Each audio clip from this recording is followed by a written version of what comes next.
أعوذ بالله من الشيطان الرجيم بسم الله الرحمن الرحيم إن الله وملائكته يصلون على النبي يا أيها الذين آمنوا صلوا عليه وسلموا تسليما.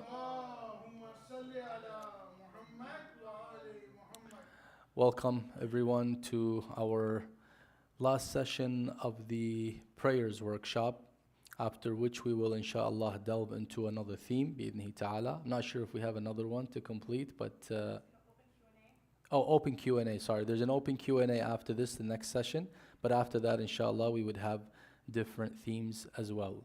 So first and foremost, Assalamu alaikum wa rahmatullahi wa barakatuh. This one is called Salatul Musafir. In fact, one of the complicated chapters in Islamic jurisprudence in order to kind of comprehend the rulings of one of them is that, because there's some confusion around the rulings of traveling. We're going to try to keep it simple, inshallah, and practical as well. We're not going to get into masail that are far from our daily practice, right? We're going to focus mainly on the general principles and also the masail that are relative to us, inshallah ta'ala. So, Bismillahir Rahmanir Rahim, we have the prayer of a traveler according to the edicts of His Eminence, Sayyid Ali al-Husayni al-Sistani, may Allah prolong his life. Shortening prayers. Prayers of a traveler. Which prayers? Only the 4-unit prayers. Obviously, we're not talking about Maghrib or Subh or Fajr. We're talking about the 4-unit prayers. They are shortened based on conditions for the following aspects, meaning that in order to shorten prayers, there are conditions that need to be met. And these conditions have to do with the purpose of the travel, the distance, the frequency, the place, and duration. Let's look at these in further detail. Purpose of travel. A traveler must shorten each of their 4-unit prayers to 2 units and break their fast based on the following conditions and details. The first one is the travel must be lawful. So the intent of the travel itself is lawful. Are there instances where the travel itself is unlawful? Yes, there are instances where the travel itself is unlawful. Let's look at the following scenarios or the following types. Number 1, distress to the parents, which would occur out of concern for the person due to legitimate reasons. If they embark upon the travel, causing distress to one's parents is religiously prohibited. Now, what does this mean? This means that irrespective of how old you are, whether you're a minor, whether you're 99 years old, it doesn't matter. If your parents are living and one of your parents or both of them will be distressed because of you going to that travel. But there's 2 possible reasons why they're distressed. Number 1, they're distressed because of personal reasons that have to do with them. That does not qualify for the prohibition. You can still travel. The second scenario is when their distress comes from the fact that they have concern over your well-being. So that's not a personal reason. For example, if a parent doesn't want their child to travel because they just don't like that city, or they don't like someone who lives in that city, just personal reasons. That's not a reason to ban a child from traveling. But if the child is going to travel to a place, and let's say in that place there is a pandemic going on, or there's a war going on, and the mother or the father says, but I fear for you, I'm worried if you go there something might happen. Child says, no, I'm okay, don't worry about it. Mother or father says, no, but I'm still concerned. At this point, child cannot travel.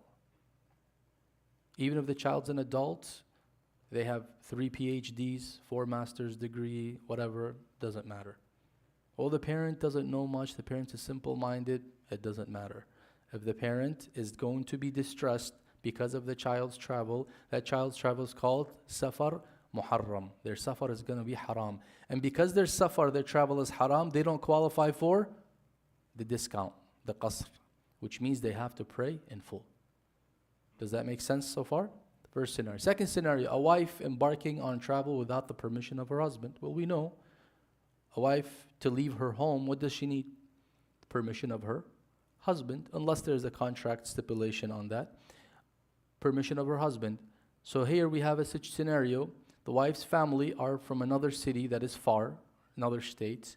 She gets into a problem or discord with her husband and decides to go and book a ticket and just leave without his permission. This travel is considered haram, and therefore her prayers would be in full. Now you say, well, she's going to her parents' house, so her prayers shouldn't be in full. No, that we'll clarify later that her parents' house is not always her watan. Why? Because many times when a woman gets married, she decides that this new home she's going to is going to be her everlasting home in this dunya, meaning that she does not plan on going back to live in her parents' home, and therefore it doesn't qualify as watan for her. And we'll get to that inshallah. Traveling to commit an unlawful act. God forbid someone says, I'm going to another city to rob a bank there, or going to another city, God forbid, to aid in some type of crime, God forbid. Or, no, none of that. Where are you going? Las Vegas. Why? To play to gamble. Is that a lawful intent? No. Therefore, it's not permissible, and you would have to pray full. Or even visiting an oppressor to aid them. All that would qualify for number 3. Number 4, being indebted to someone and traveling to flee from them. When is this a problem? I borrow money from our dear Hajj Abbas, and he tells me that next Sunday, 2 p.m. sharp, you need to pay me back. And I agree. We have a contract. Now, he sees me all the time here, and if I see him and I don't have the money, he might give me, a problem and question, when will I pay him? So on Sunday, at 1:30 p.m., I embark on a journey to Chicago to avoid seeing Hajj Abbas that day, and so that he doesn't ask me about the money. This qualifies for an unlawful travel. And therefore, I would be praying my salah in full and not qasr. Traveling to hunt for amusement. Some people get this wrong. Oh, is it haram to hunt for amusement? There used to be a fiqh ruling from some ulama that hunting for fun is haram. So if I go fishing for fun, according to these jurists, it used to be haram. Some say otherwise. His Eminence says it's permissible. If you want to go and hunt or fish, it's permissible. It's not haram, but there's a specific ruling here. You don't qualify for the discount. So if I'm going, 50 miles out for one day just to do some fishing and so on and so forth, my main purpose for going is to fish. There's a difference. If my main purpose to go is just to have a picnic with family, but in the interim I'm just going to fish, that's a different story. But no, I'm going mainly to fish. If it wasn't for the fishing, I'm not going. If it wasn't for the hunting, I'm not going. At that point, what happens? My salah would be in full. Does that make sense? In fact, we had this mas'ala years ago where a brother was invited with his friends in the month of Ramadan to go where? To go fishing outside the distance. Now, what is his duty in this case? To fast or to break the fast? You tell me. To fast. He said, but he's going the legal distance. He must still fast. Why? Because he's going for the intent of what? Fishing, hunting. But he had a problem. He says, the reason we're going is to have fun. And since we're going the legal distance, I'm not going to be there just fasting and fishing. I would want to eat. So is there a way around it to break my fast?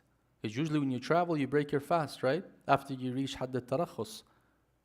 So we said to him, there is no solution. Because your main purpose for traveling is to fish. And that doesn't qualify you to break your fast. So you can't break your fast. Breaking your fast there would mean iftar amdi. Intentionally breaking your fast, which means it's a sin, and you would have to feed 60 poor believers as a kafara. Yes, Hajj. So in that case, he can go somewhere else a little bit further and then come back, and then he can go hunting and then he can eat. You're right. However, he cannot, so it can't be, it has to be a different direction, because basically he's going towards the place where he's fishing.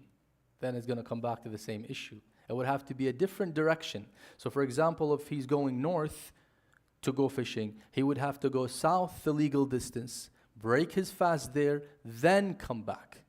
But then that defeats the purpose of going for fun, because now he has to go this way, break his fast, and then come back. His friends are not going to wait for him that long, and he's going to miss out on his trip. Anyhow, but that's a good solution, Hajj, a good solution. Traveling to hunt not for amusement, to make a living. You know, in certain parts of the world, maybe even today, some people, their main source of income comes from fishing or hunting.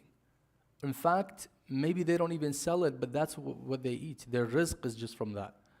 That, it's an exception. That doesn't qualify for this condition. Why?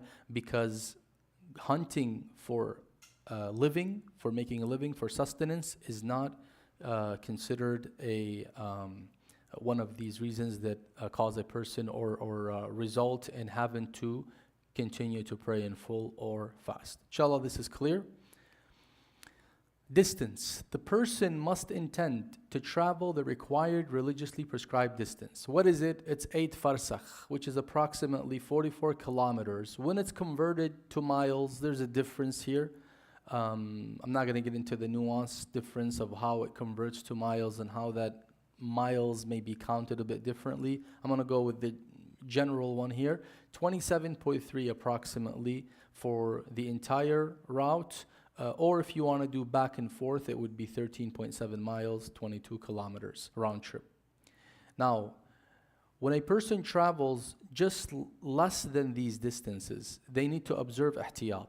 So if someone says, you know what if I travel only 26.5 or 43 kilometers? We say, look, you either travel more than that or close to that, or you're going to have to run into ihtiyat. Ihtiyat means you have to combine between qasr and tamam. So if you're traveling, and let's say you travel the distance from the end of the town that you're in and where you're going to your destination is about 26 miles, make it 27 miles so that you can avoid this trouble. Meaning go a little bit further than your destination just to ensure that you have completed the full distance. Yes, Hajj. Yeah, please. Minnesota is not a city, it's a state. Minneapolis is a city, St. Paul is a city.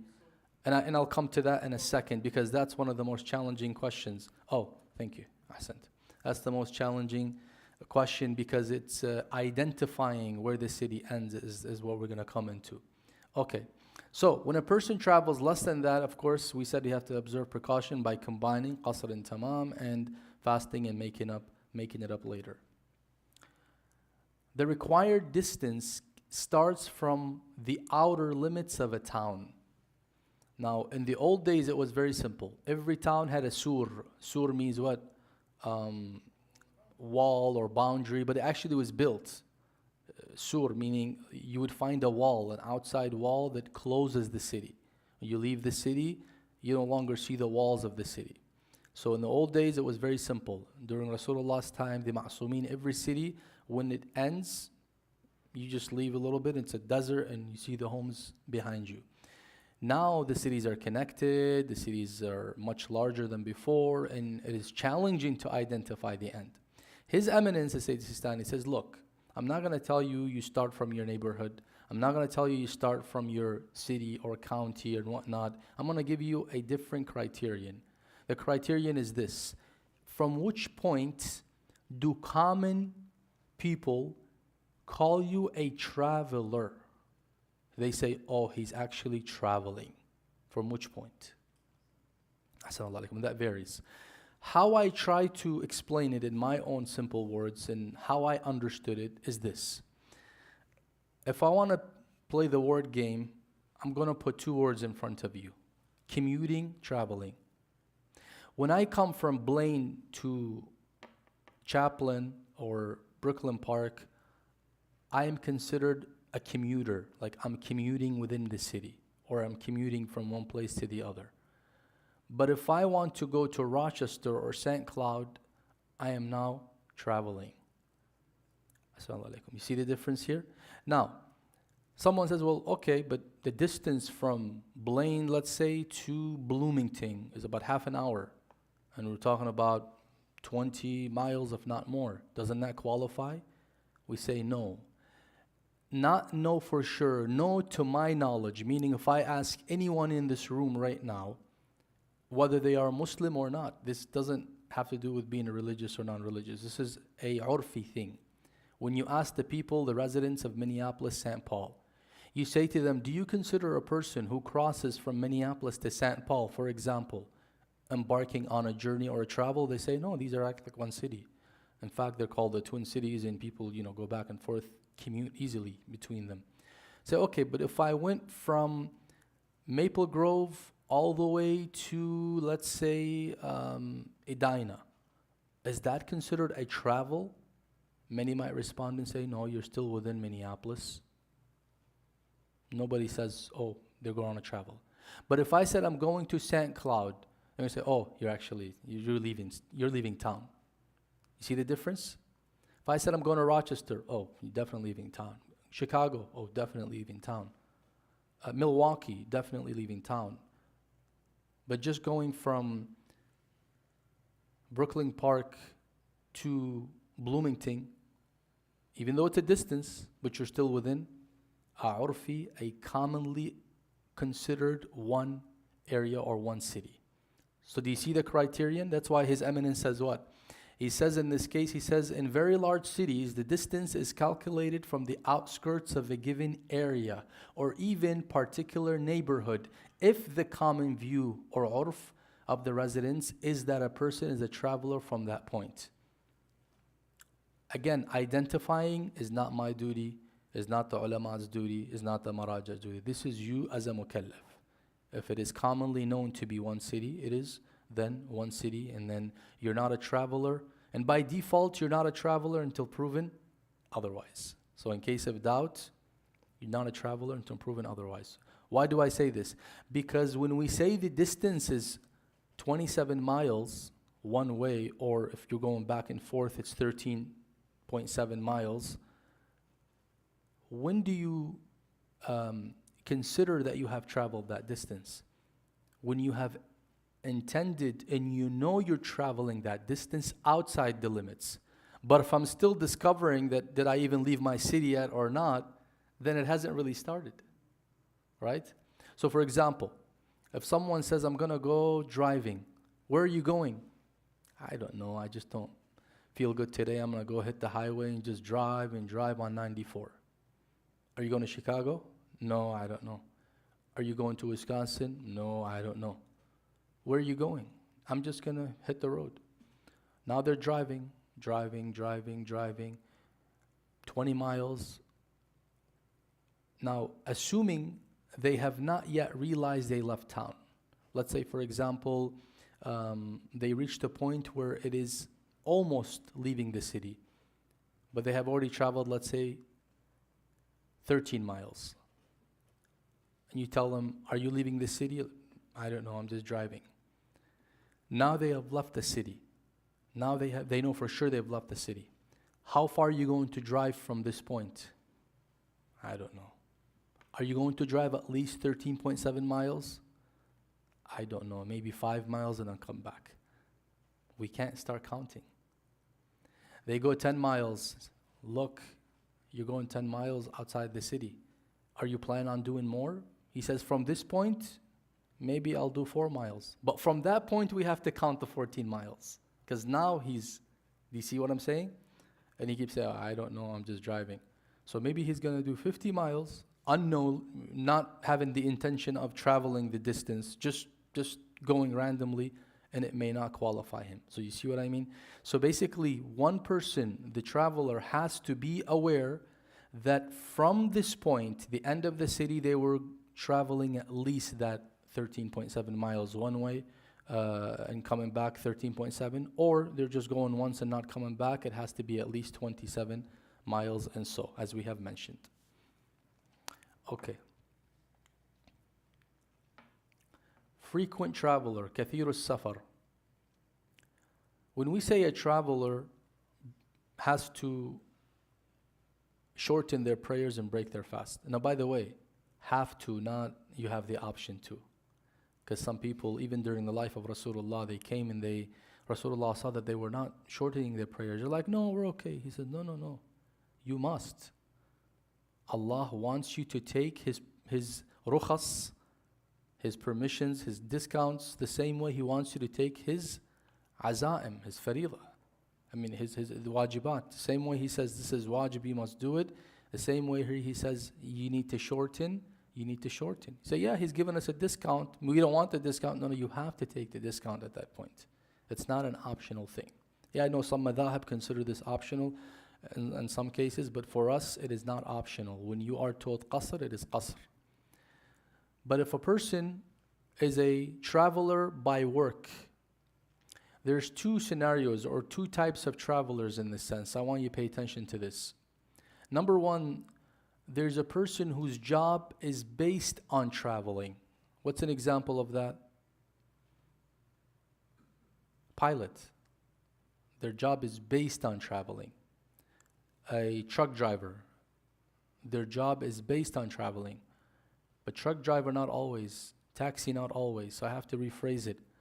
A truck driver that their job is based on leaving their town. Because if they're a local truck driver, doesn't qualify them. If they're a local taxi driver or Uber or whatnot, it doesn't qualify them. You say, well, I'm a driver, so therefore I get to pray tamam wherever I go. Say, no, no, no. Where do you drive? So within the Twin Cities, then you're not a musafir.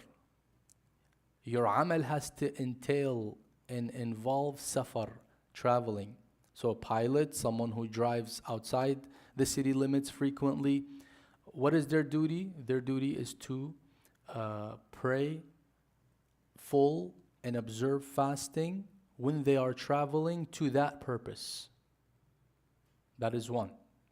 But then we have another title called Kathiru Safar. There is man amaluhu as-safar and there is man huwa kathiru as-safar. Amaluhu as-safar, we're talking about work here. Kathiru Safar is more general. Someone, for example, always goes on vacations. Every 4 days they're out of town.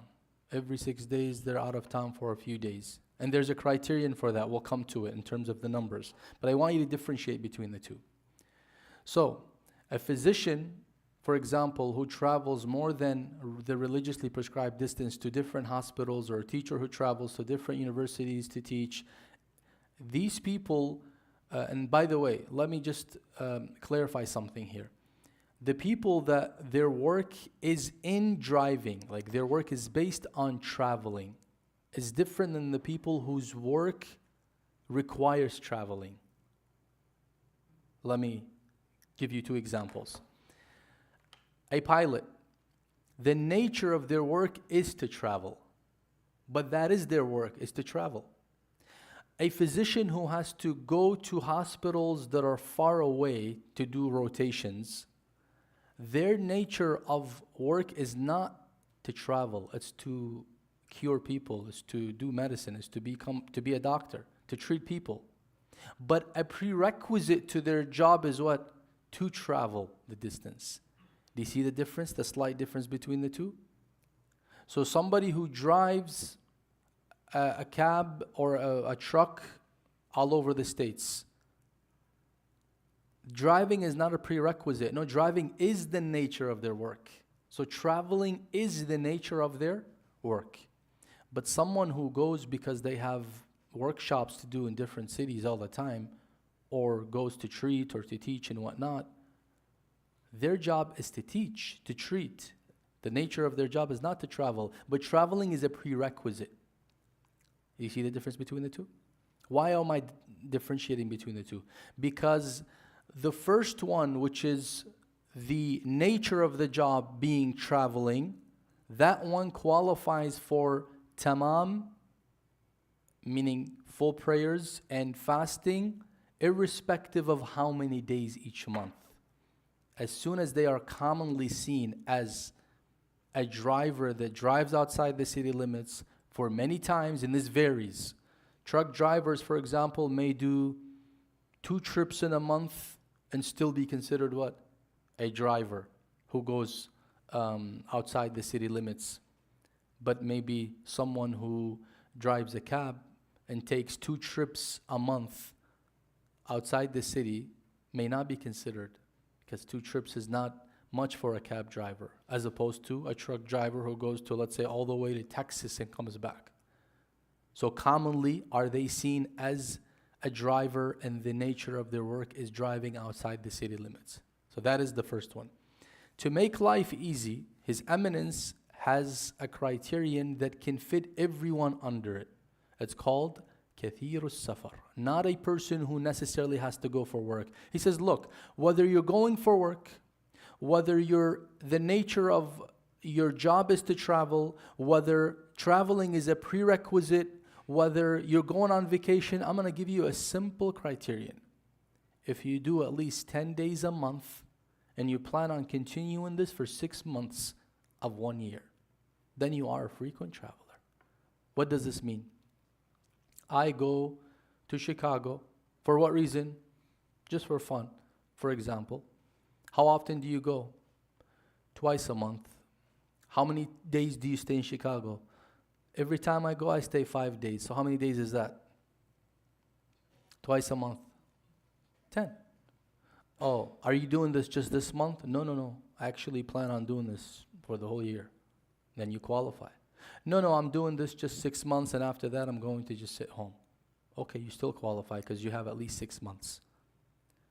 Someone says, no, but I actually have work meetings, and they fluctuate. 10 days this month I'm traveling, next month 15 days, the following month 10 days, the following month 11 days, and so on and so forth. We ask you a question, how long are you doing this for? At least 6 months. Then you are a frequent traveler. I would say, no, not 6 months, 3 months, but I actually am a student. I'm going to do this year for 1 semester, and next year I'm going to do it also for the same for 1 semester. So that means I have 3 months this year and 3 months next year that I'll be a frequent traveler. In these periods, you are what? Kathirus Safar, frequent traveler. He said, even if it's not for work, even if it's not this, it doesn't matter. You are Kathirus Safar. What do you do when you are Kathirus Safar? According to His Eminence, he says wherever you go, whether it's for work related, fun related, of course as long as it's lawful as we mentioned, then you pray in full and you observe a fast. Does that make sense? Okay. Let's look at the following slide.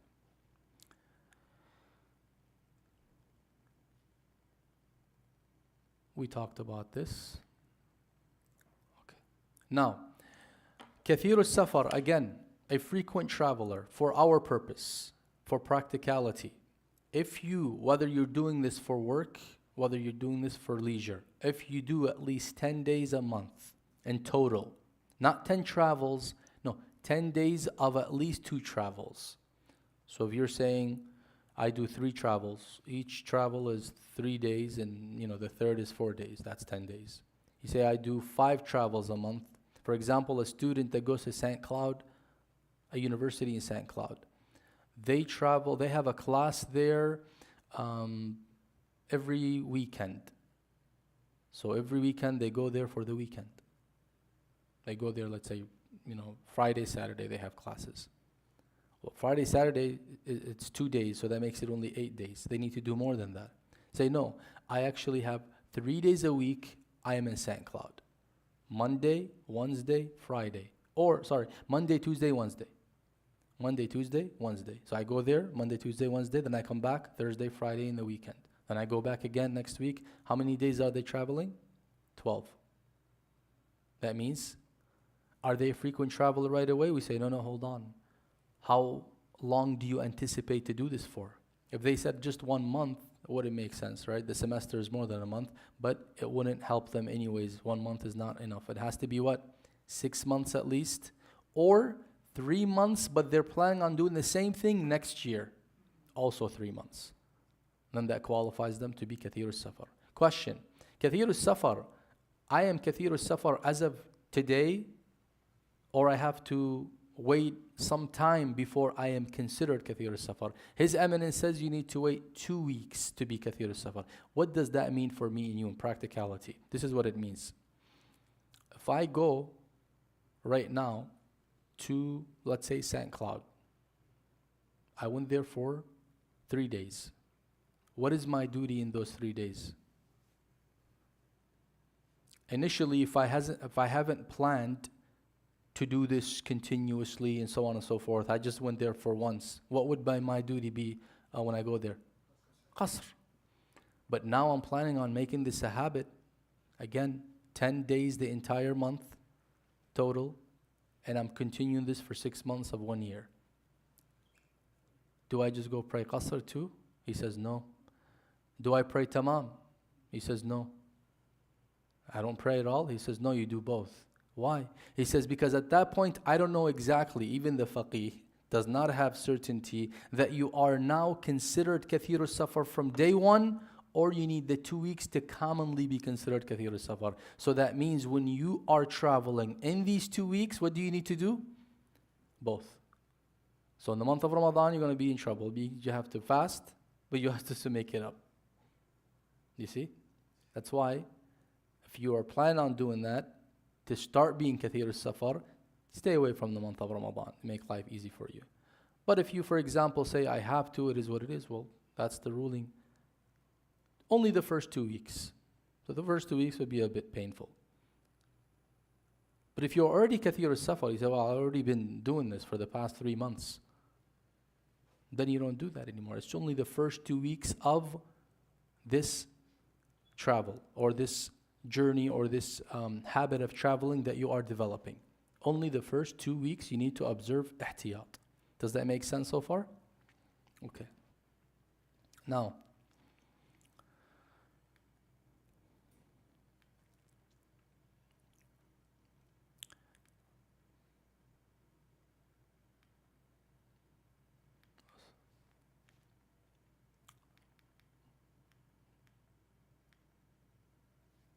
don't worry, we're not going to go through this. Okay.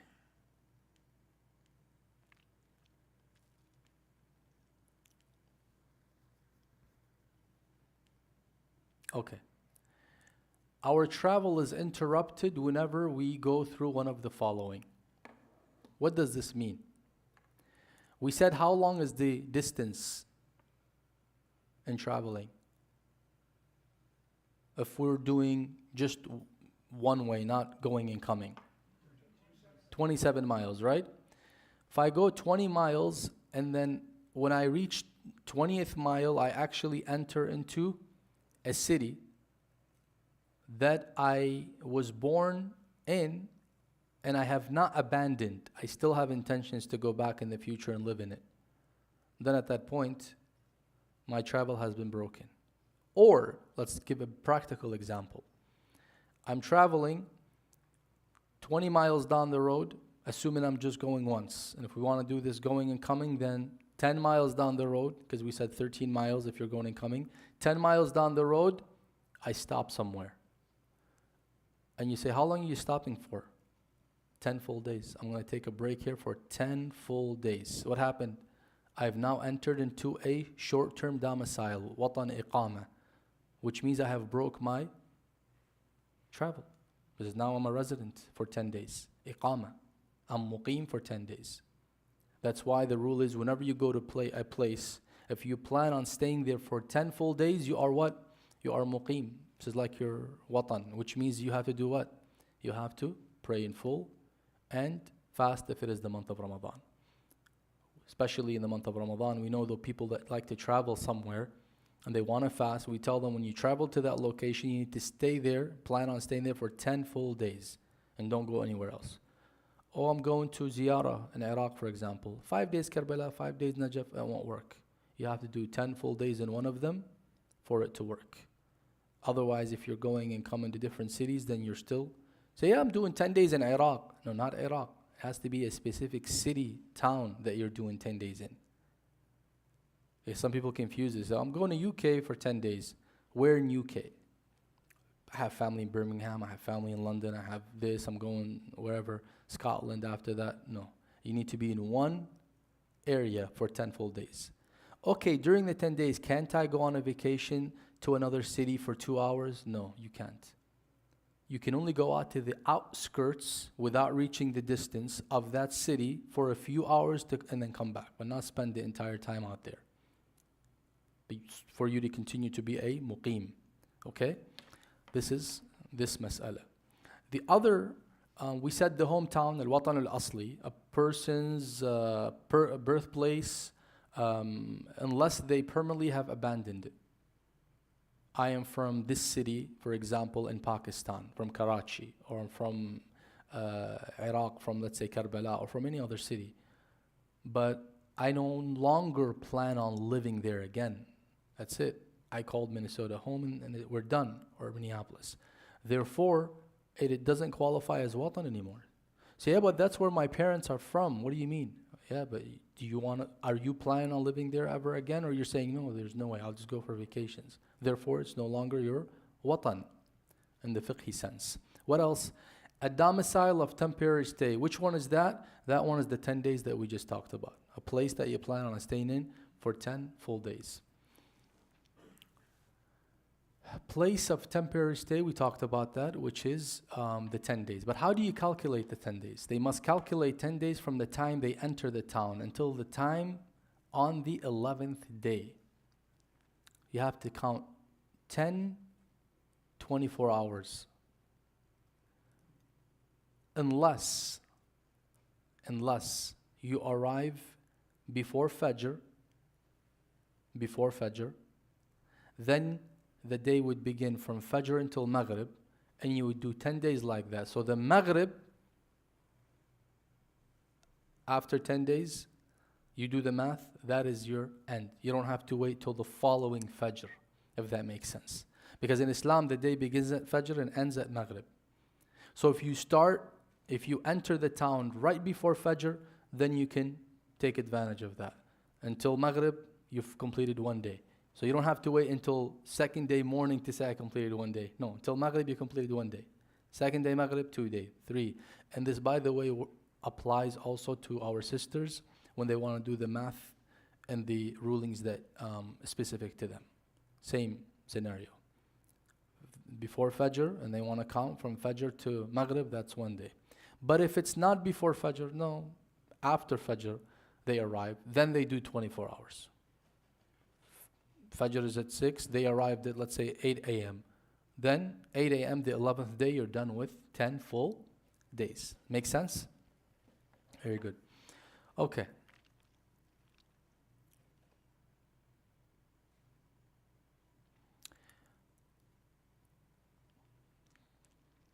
Long-term stay, LTS. What is this?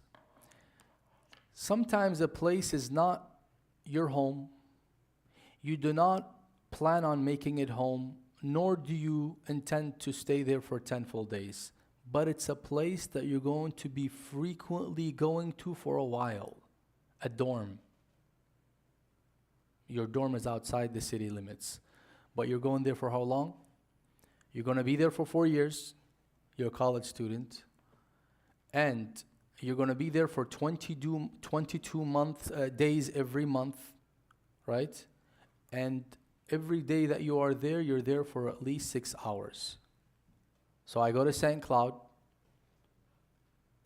5 to 6 days a week to make it 22, and I'm there for 6 hours taking classes, and I come back.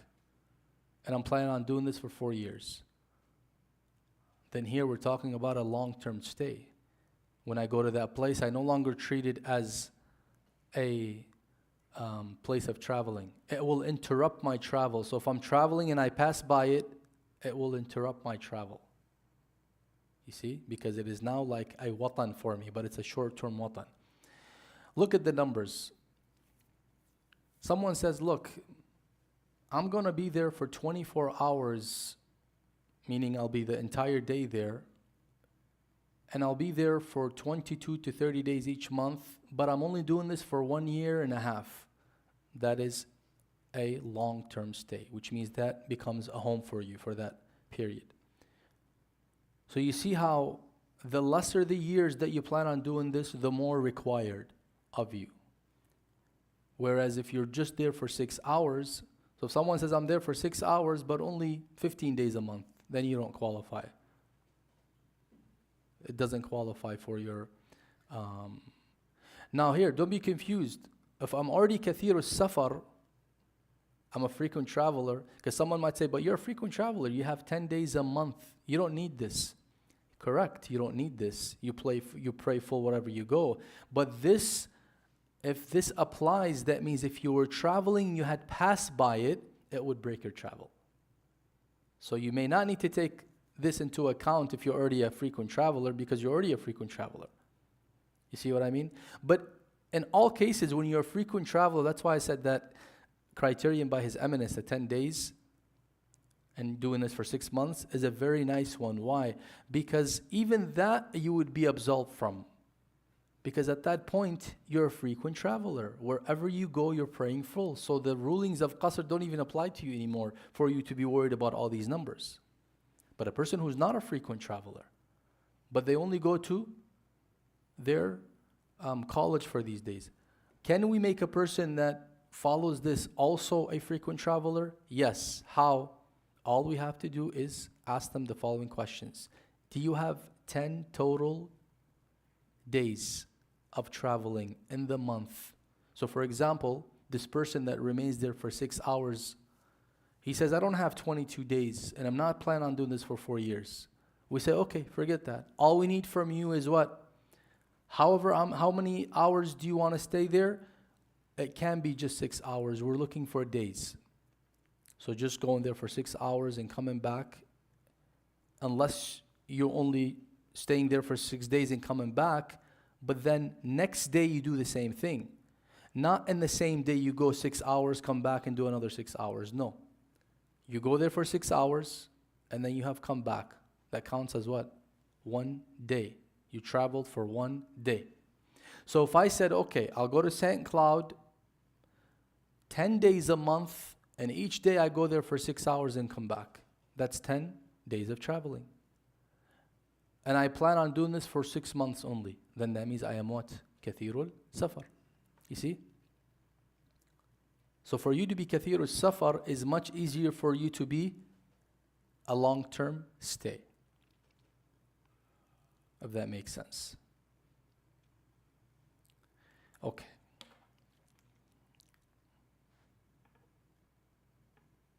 This is the criterion again. If a person plans 10 days each month in total for 6 months in 1 year, they must observe precaution only for the first 2 weeks as we've mentioned. But after that, they would pray in full wherever they go and they would observe a fast. And if they plan to travel 10 days each month for 3 months each year, but for 2 years or more, then they also qualify for Kathir Safar and they must observe precaution for the first 2 weeks. If they plan to travel 8 to 9 days every month for 6 months in 1 year, this is where they would need to do precaution. So you either do the 10 or you do the 8 and below. Because if you do the 8 or 9, 1 to 7 days, you're for sure not a frequent traveler. You do qasr. But if you do 8 days or 9 days and plan on doing that for 6 months, you're in a tough situation. You have to do jam', combine between qasr and tamam, siyam and qada. So to avoid that, make your travels at least 10 days in 1 month and plan on continuing that for 6 months for you to be a frequent traveler.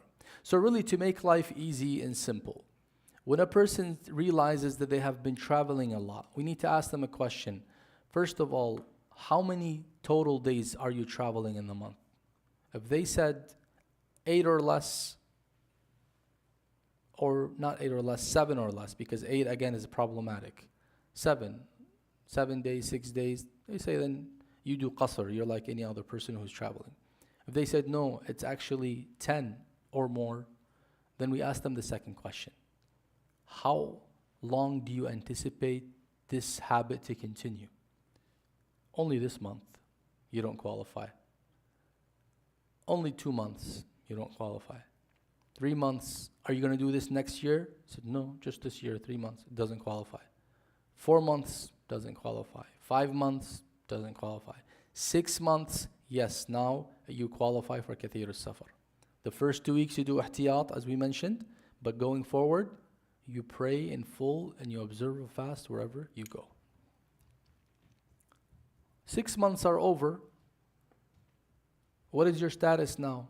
Oh, that's it. I'm not traveling ever anymore. I'm just going to, do normal travel. I'm not doing that 10 days going forward.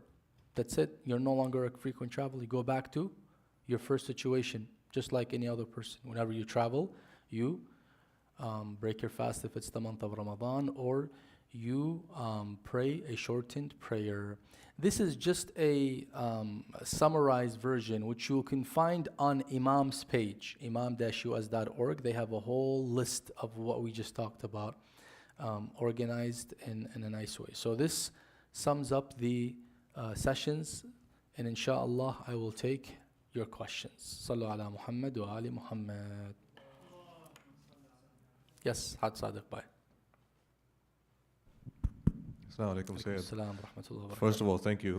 These sessions have been really amazing, including this one, but the whole series. So thank you very much. Really appreciate it. One question going back to purpose of travel.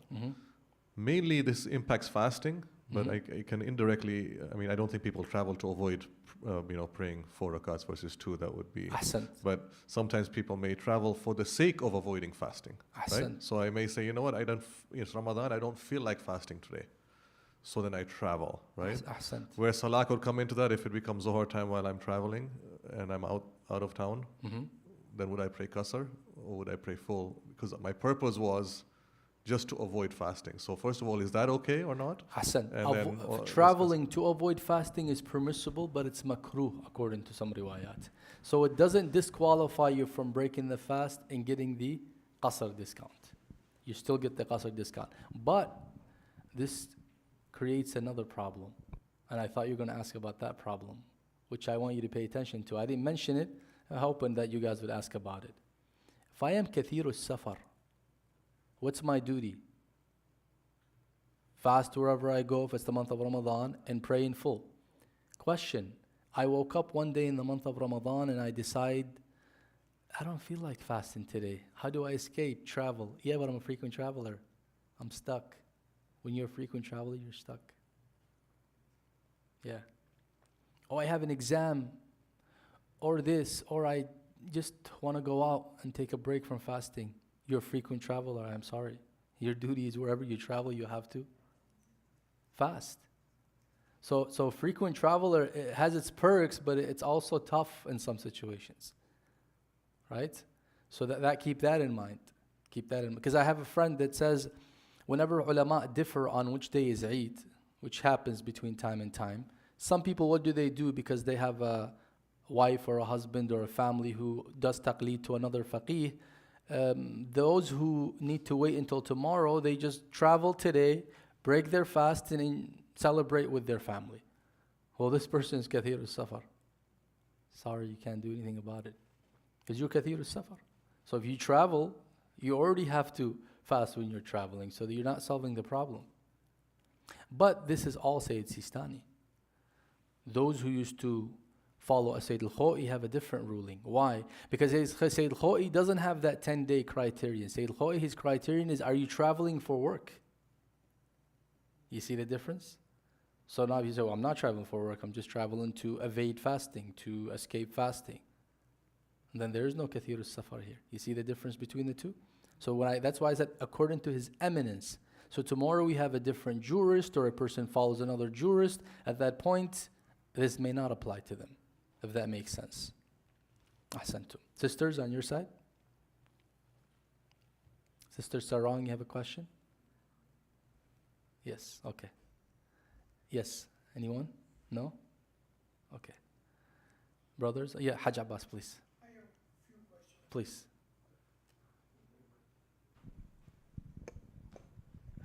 The first one is, when you're traveling in a plane, how do you pray your salah?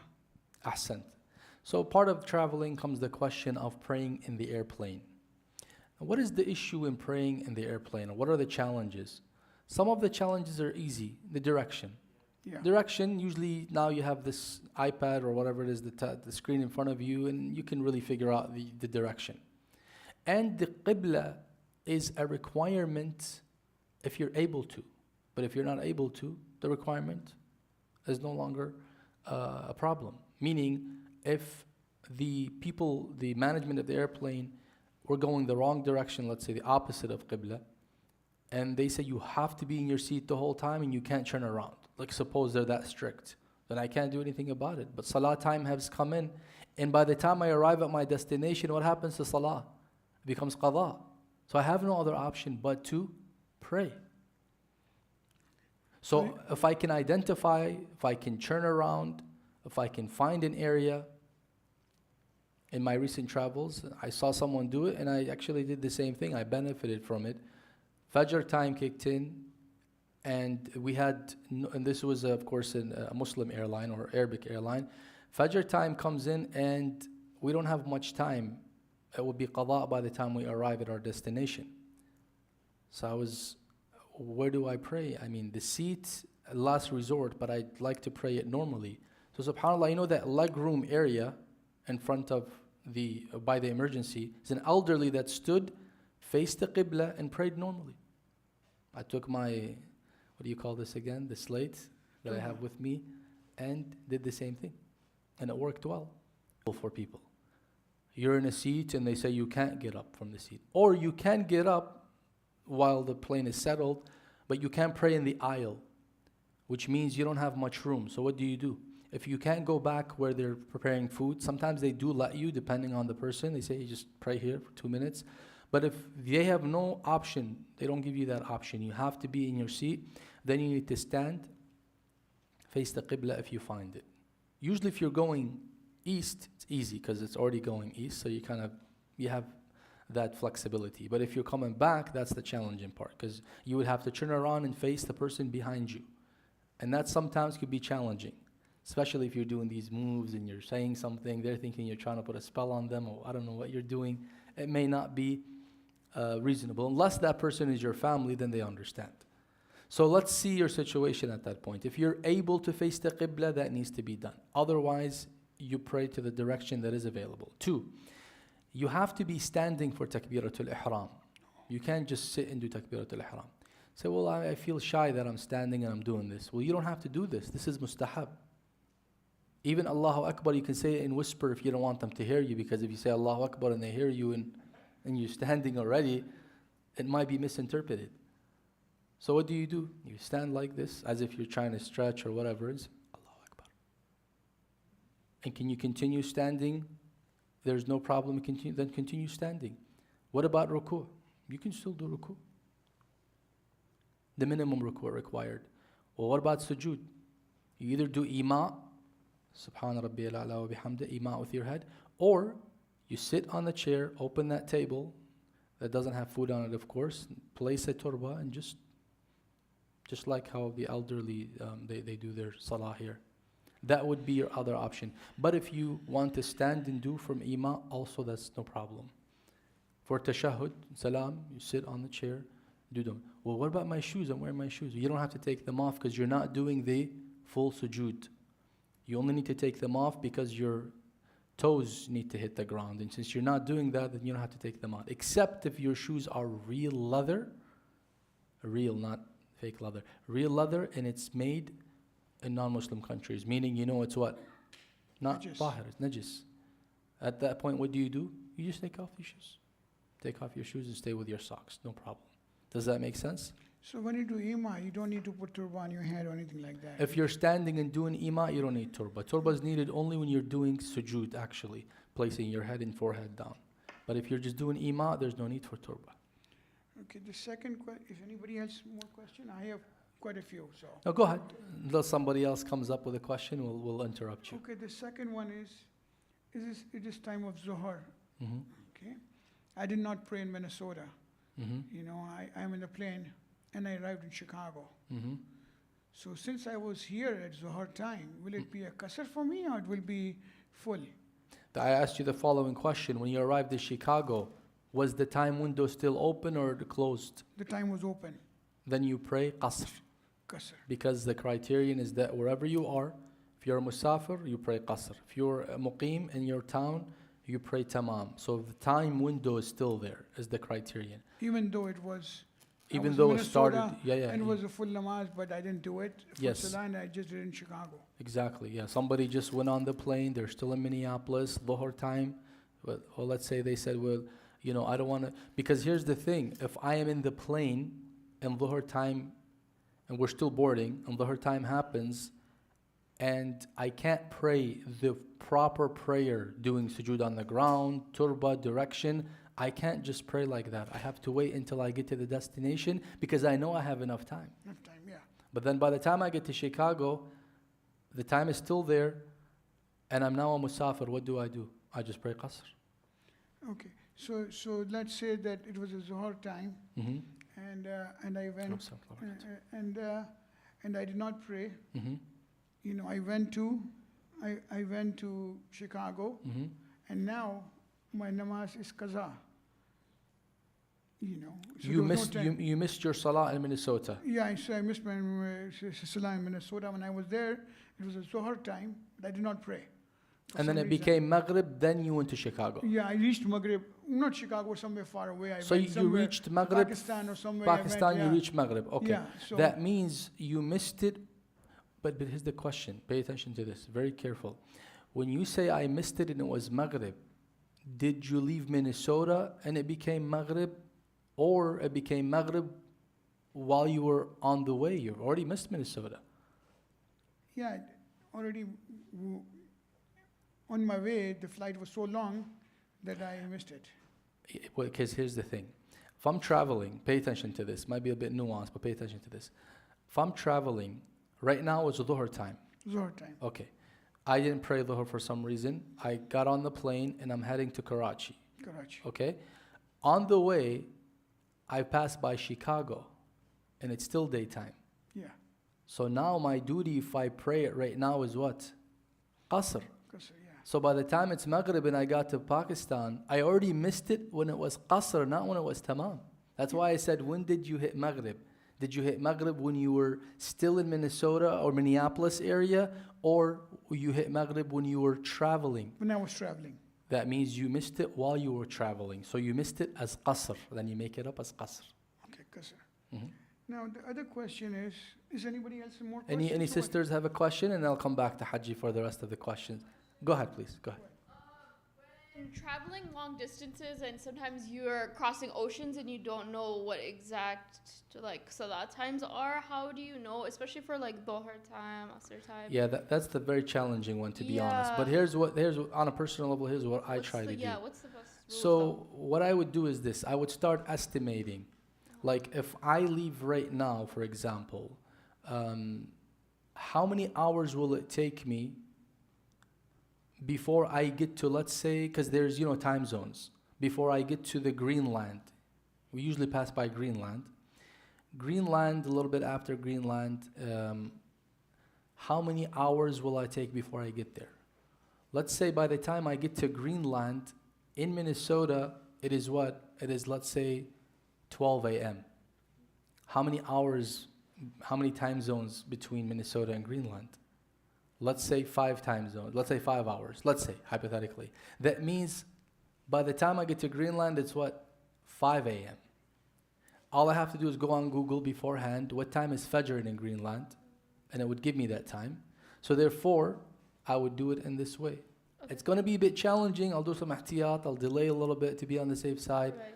And sometimes you open the window and you kind of see that the sun is about to rise. Right? Kind of get an idea that it's about to be sunrise, meaning Fajr has already started. Okay. Mhm. And just go off the timings based on the land you're currently That you are currently on. Okay.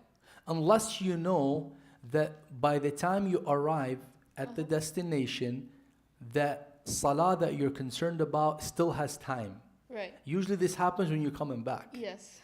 Because you're coming back in time, right? So that means you don't do it in the plane. You wait till you get to Chicago. For instance, if your transit is in Chicago.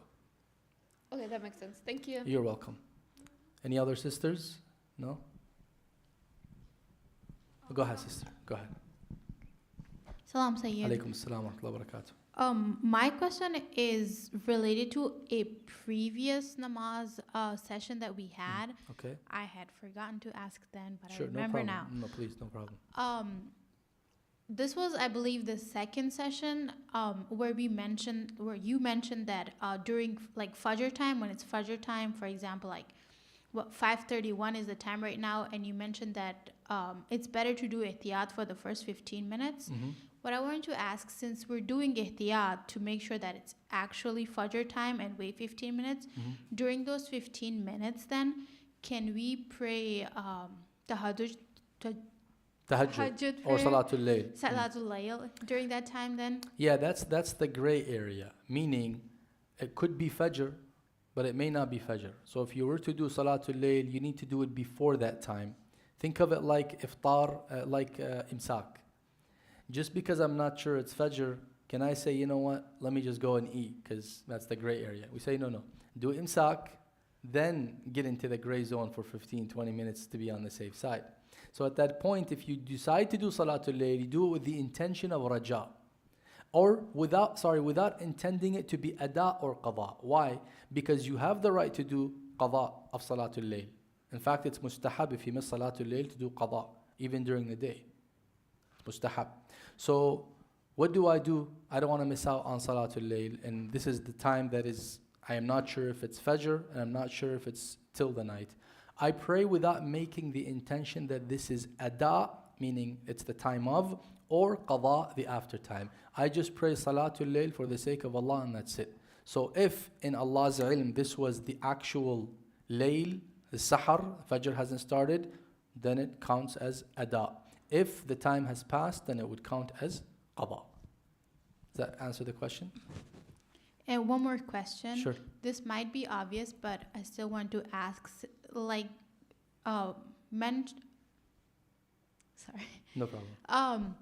If I'm staying in, for example, when I was in college, when I was in Duluth, like I stayed for the whole entire year, but then I would occasionally come home. Then during that time when I come home for the weekend, then would I pray qaza or like qasr Tamam. at home? You pray tamam. Tamam. Why? Because number one, this was your home. Number two, when you went to Duluth, you weren't there like, oh, I'm going to go to Duluth and I'll never come back. No, you're still going to come back to your home, right? So it still remains your home because you haven't abandoned it. If you were to say, no, I moved to Duluth and I no longer consider Minneapolis home, I will never come back except to visit my parents, then at that point, when you come back, it would be qasr. But because you didn't have that intention, you would do it in full. Ahsanti. Thank you so much. You're welcome.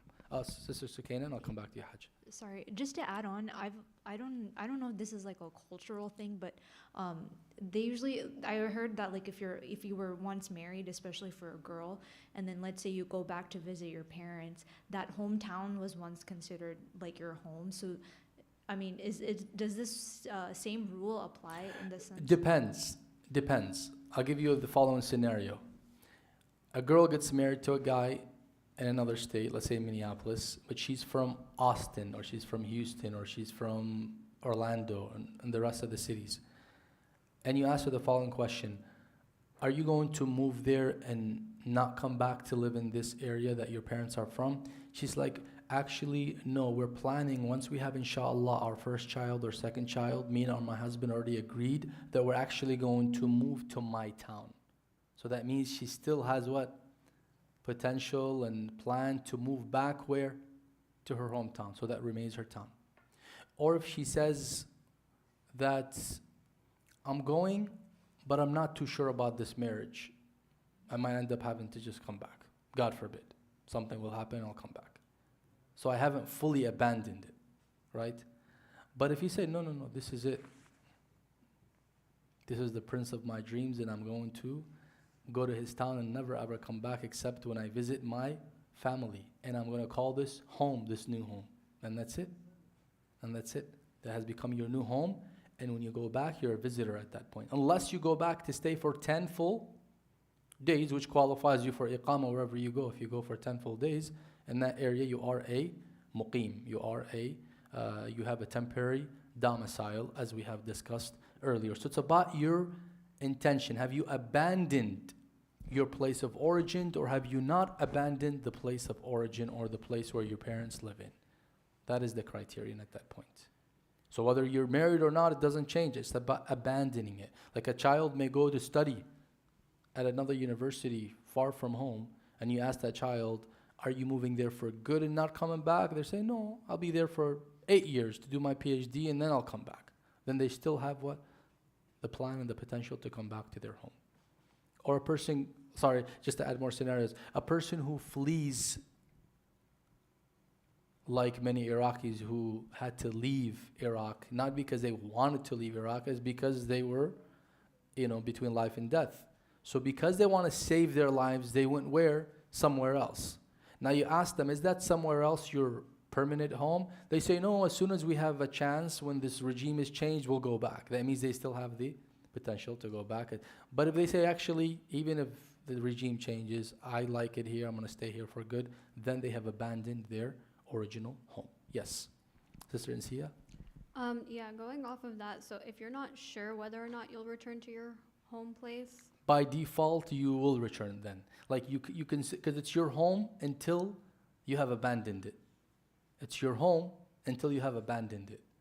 And I know you're saying this question hypothetically. It doesn't apply to your situation with Mikhail. It doesn't. It's hypothetical. Because I know you are sure about staying here. But in general, as a hypothetical question, right, Mikhail? I'm taking care of you, inshallah. So in general, when you are here and you're like, but who knows, maybe we might plan on moving to, let's say Chicago, right? I know the mullahs will not agree, but I'm just saying, right? I'm just saying, hypothetically. Then that means you haven't yet abandoned Chicago. So now you ask yourself, have I abandoned Chicago? Abandoned as in, no, there's no potential for me to ever move back there. I would say, well, maybe 1 out of 1,000,000 chance the world changes here and then everyone is going to end up going to Chicago to live there, but that's not a percentage that is reasonable and within the plan. This is just something that could possibly happen. But in general, I call this place home, therefore I will only go there to visit. The question is, will you go there to live again or just to visit? Say just to visit. But if you say no, there's actually a possibility we might end up relocating there. That means you haven't yet abandoned Chicago. Okay? Yes. What happens if she says she's planning to move there in Mhm. a few years, Mm-hmm. but Mr. Mullah, the husband, says Mm. we're never going to move there? Well, here's the thing. A wife cannot leave without the permission of her husband, right? But God forbid, inshallah, that's not the case here. If she says, you know what, we're going separate ways, God forbid, then at that point, her intention still works. That she still plans on keeping Chicago home until proven otherwise. okay, so Sayyid, based off of that, right? Mm. So if I have not abandoned my home and there's a potential to still live there, but I thought that you can only have like one home that way, so I go back and I pray qasr. Does this make sense so far? Then you need to make up your qasr I have to salah. make them up? Yes. Sorry to break it to you. That's why you should have abandoned Chicago. Huh? Yes, yes. And dedicate your life to the Minneapolis family. Of course, still love your family and visit them, but I'm saying the intention to live. Yes. Or just when you go there, you stay for 10 full days. And then that way you're safe. But again, 10 full days means if, the husband's okay with that. So that's just flexibility. Yes. We can have a discussion with Mikhail and you afterwards to try to figure a solution out for this, inshallah. MashaAllah, the Prince of Dreams, MashaAllah, MashaAllah. Haj Abbas, I'll take you and I'll come back. Any question? Let them ask. No, Haj Abbas, we Okay, give so you the now, time. let's say if I go for ziyarah Mhm. to Najaf and Karbala, is there a full namaz or full salah over there, or it is qasr? It's qasr. Unless you are inside Al-Ha'ir Al-Husayni, that's one of the exceptions where you have 2 options. There are 4 places in the world, Medina, Mecca, Masjid al-Kufa, and what else? Al-Ha'ir Al-Husayni. Ha'ir Al-Husayni is not a big area. From the Dharih, can't recall how many meters, but several meters around the Dharih, If you're in that area, inside the shrine, and you're praying, you have the option to pray full or qasr when you are traveling, just that area. But you still have to break your fast if it's the month of Ramadan. That's not an exception. Only for salah purposes. If you're traveling for less than 10 days. Okay, so the other question is, let's say I want to spend whole Ramadan in Iraq, Mm-hmm. but I might not be there in one place for whole 30 days. 10 days. You need 10 days. Yeah, so I'll be there maybe in 10 days in Najaf, 10 Not days in maybe. You have to ensure I will stay in Najaf for 10 full days. Once I finish the 10 full days, then after iftar, I will travel to Karbala and stay there for 10 full days. And once I finish from Karbala, I will travel after iftar to Kadhimiyin, to Baghdad, and I'll stay there for 10 full days. Then I have fasted my entire Ramadan while being in different cities in Iraq. Okay, so the day I'm traveling from Najaf to Karbala, It has to be after Dhuhr and after you have completed 10 full days. Yeah, so if you complete 10 full days in Dhuhr time, then you would leave. But if you say I complete 10 full days in the morning, then you can't leave in the morning unless you can get there before Dhuhr so that you can start your fast there. But if you say, no, I'll get there after Dhuhr, then you're going to miss that day there. So the best thing to do is go at night. You break your fast at night, you finish, and then you head there. so in Makkah and Medina, You have options to do qasr or anywhere in the hotel or it has to be Yes, in the, according in to the, His Eminence, the entire cities, Medina and Mecca. Now, if I go to Jeddah, then I have to do Qasr. No, Jeddah is different. Yeah, Jeddah is not like a holy city like Mecca and Medina. It's not one of the specified cities because not every holy city, only the specified cities in our fiqh. Mecca, Medina, Masjid al-Kufa, and Al-Ha'ir al-Husayni. Okay, now, you were talking about the imsak. Mhm. Now, suppose if I stop my fast before sunrise, is that okay, or I have to be at No. imsak? Before sunrise, you broke your fast for sure. No. Because down is the cutoff, not sunrise. If you eat until sunrise, then that's an hour and a half almost after Fajr. No, I mean, I'm sorry, at the Down, Fajr you mean time. the Fajr, you mean? At the Fajr time, Sorry, yeah, Fajr, yeah. yes. No, Fajr, if you eat before Fajr, you're okay. But imsak period, there's ihtiyat that needs to be observed. Yeah. Because we're not sure that we have entered Fajr. So we need to. So if you don't do ihtiyat, then If you don't do ihtiyat, it's problematic for some ulama, for some fuqaha. I would rather be on the safe side. But if you're saying between me and Allah, I'm not sure that Fajr has started and I ate, then it would not count against you. But if you found out in the future that this was not this was the time of Fajr and you were just not doing ihtiyat, then it could be problematic at that point. Again, just to observe ihtiyat, it's better to wait it it's out a better little. to wait. To wait. Ahsant. And also during the Maghrib time, we wait after the sun goes down for 12 minutes and then do it. 12 to 17, 18 minutes, depending on the season, because the humra, the redness on the east side, has to go up above the head. And that's not easily seen here, but usually 18 minutes with experience, with previous years, and surveying this for years and years. Usually it's 18 minutes. Usually. Thank you so much, You're sir. welcome. Thank you. Ahsantum. And I'll come back to the sisters. Go ahead, Hajj. Sayyid, how do we consider those who do those road trips, for example, around the United States? They do what trips? Around the United States, for example, and then you decide, I'm gonna be in Minneapolis for 6 days, and then travel to Chicago for 5 days, and go to another city. Is that kathir, or that could be? Good question. Are they planning on doing this for 6 months? Okay, so the cutting edge should be 6 They months. need to plan on continuing this road trip for 6 months. So let's say I'm going to go on a road trip. And this road trip is going to last at least 6 months. And no month passes by unless I am at least 10 days traveling.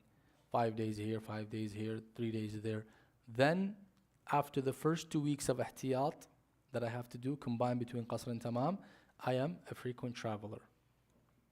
Yes, ahsan. Sister Sayyida? 5 minutes. Do we have a kahoot?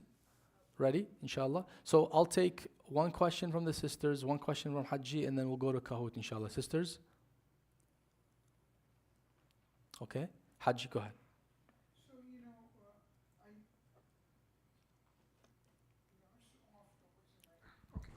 So I knew that my salat is supposed to be qasr. I went to Houston and I knew that. But I forgot. When I did my Zohar, I did the full. Very good question, by the way. Pay attention to this. It's one of the most important questions. If my duty was to pray qasr, but I forgot or accidentally or out of ignorance I did full, I do not have to make it up.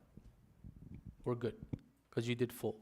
But if it's the other way around, like Sister Insia's situation, you were supposed to do full, rather you did what?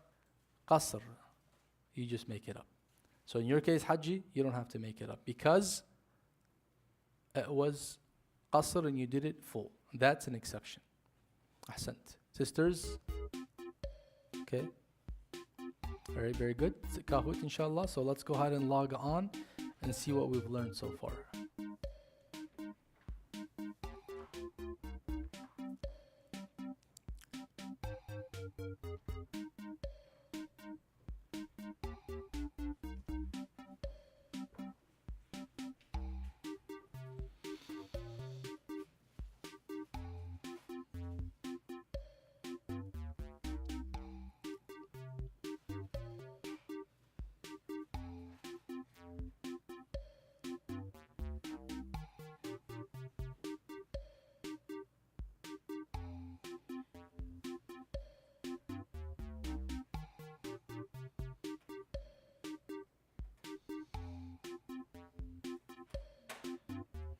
The traveler might be a frequent traveler, mashallah.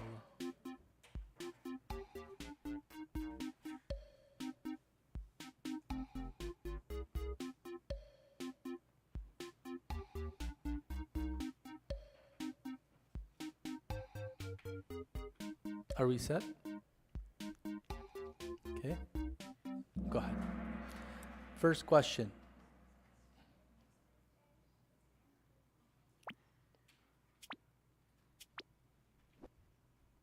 True or false? Hadd al-Tarakhus is approximately 3 miles after the limits of the town. Hadd al-Tarakhus. And if I'm not mistaken, I did not go over this one.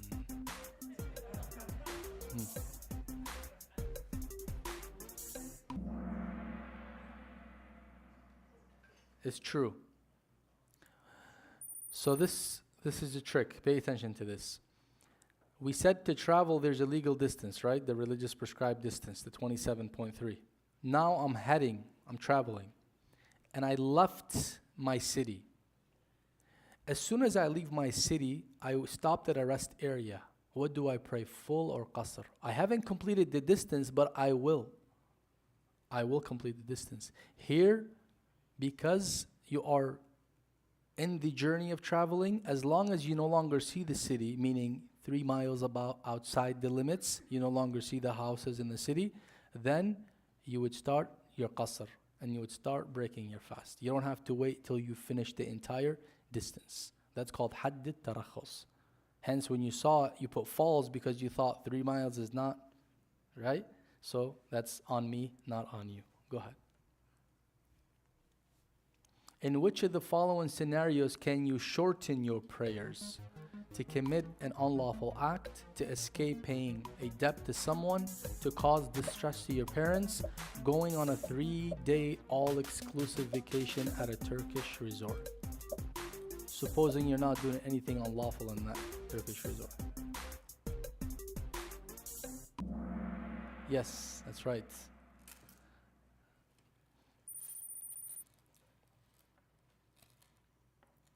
What is watanul iqama? Watanul iqama. The outer limits to be considered a traveler, frequent traveler, a place where the person intends to reside for 10 full days, or a person who's traveling for unlawful reason. Watanul iqama. Remember the word iqama.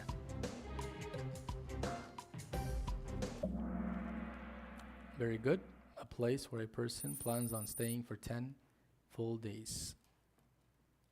If a person arrives during the day while traveling, they must calculate 10 days from the time they enter the town until the same time on the 11th day, 10 days from the time they enter the town until Maghrib on the 11th day, 10 days from the time they enter the town until Dhuhr on the 10th day, or they don't need to calculate anything.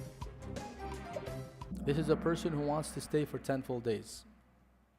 The answer is 10 days from the time they enter the town until the same time on the 11th day.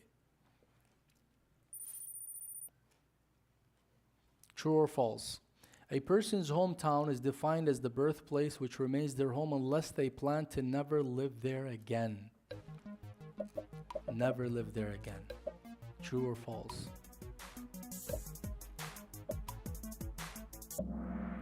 True.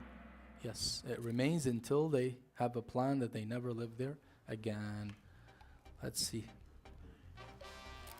The traveler made it third, mashallah. Alicia, mashallah, ahsantum. Mashallah, mashallah, good for you, ahsantum. Ahsantum jami'an. Let's give everyone a loud salawat ala Muhammad wa ali Muhammad. Nusalli ala Muhammad wa ali Muhammad. We have a few minutes for salah, so we can have some refreshments if you like, and we will begin salah shortly, inshallah.